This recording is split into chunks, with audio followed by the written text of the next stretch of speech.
Morning class. आज मैं आपके लिए लेकर आया हूँ बायोलॉजी चैप्टर 1 का नोट्स। अब इतना टाइम नहीं रहा आपके पास कि आप डिटेल से पढ़ो, लेकिन जो भी इम्पोर्टेंट क्वेश्चन है मैंने इसमें उसे सॉल्व करने की कोशिश की है और उसे पूरी समझाने की कोशिश भी करूंगा, जिससे कि आप लोग अच्छे से समझ जाएं और एग्जाम में अच्छी तरह से मार्क्स को ला सके। तो आइए बिना किसी देर के वीडियो को शुरू करते हैं। तो हमारा पहला चैप्टर है जैव प्रक्रम।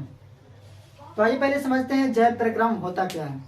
तो जैव प्रक्रम वैसी क्रियाएं जिनके द्वारा जीवों का अनुरक्षण होता है, जैव प्रक्रम कहलाता है। अनुरक्षण का मतलब है रक्षा, यानी वे सभी क्रियाएं जिनमें हम जीवों का रक्षा करते हैं, जिनके द्वारा वही जैव प्रक्रम कहलाता है। अब जैव प्रक्रम के अंतर्गत हमारा आता है पोषण। तो अब पोषण को समझते हैं कि पोषण क्या है।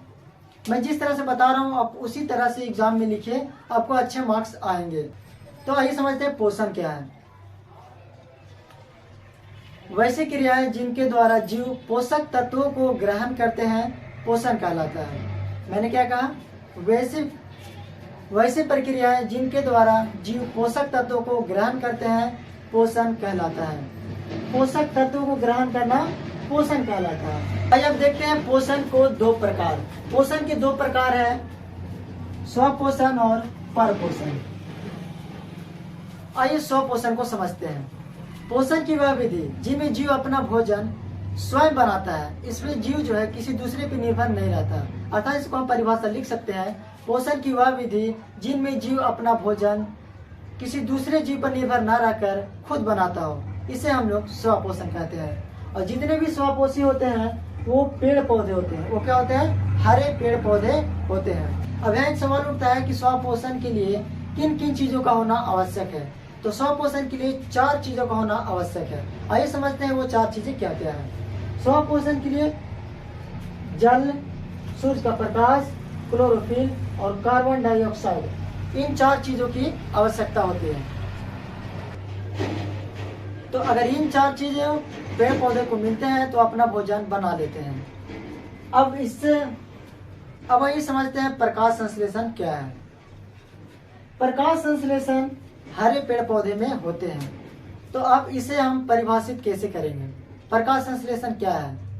तो वैसी क्रियाएं जिनके द्वारा पेड़ पौधे जल, कार्बन डाइऑक्साइड, सूर्य का प्रकाश और क्लोरोफिल की उपस्थिति में अपना भोजन बनाते हैं, इस प्रक्रिया को प्रकाश संश्लेषण कहते हैं। आई होप कि आप अच्छे तरीके से इसे समझ गए होंगे।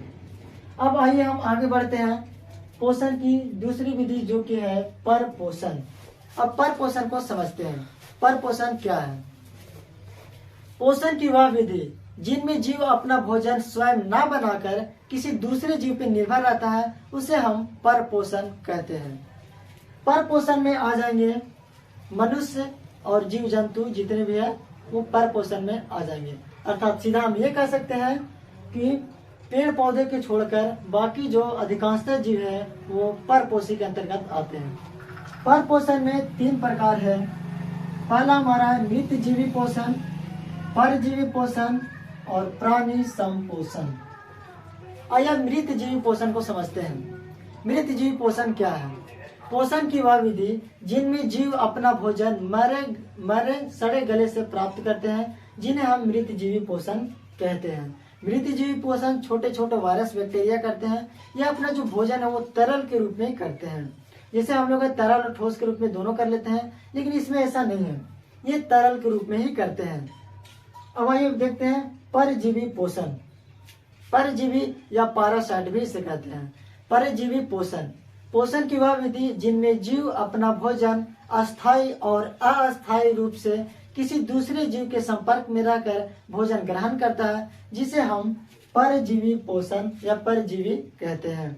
इसमें आ जाएंगे जू, जोंक, मच्छर, खटमल, ये सब हमारे परजीवी पोषण के अंतर्गत आ जाएंगे। अब हमारा है प्राणी संपोषण। प्राणी संपोषण को कुछ इस तरह से हम परिभाषित करेंगे। पोषण की वह विधि जिनमें जीव तरल या ठोस के रूप में भोजन को प्राणियों के भोजन ग्रहण करने की विधि द्वारा भोजन ग्रहण करते हैं, उसे हम प्राणी संपोषण कहते हैं। यानी इसका सीधा मतलब यह है कि ये वैसे जीव होते हैं जो जैसे हम लोग भोजन करते हैं तरल और ठोस के रूप में, ठीक उसी प्रकार ये भी भोजन को ग्रहण करते हैं। इसमें आ जाएंगे मेढक, मनुष्य और भी कई सारे जानवर। अब इसके बाद कई सारे डिफिनेशंस आते हैं चैप्टर 1 में, जो कि है श्वसन।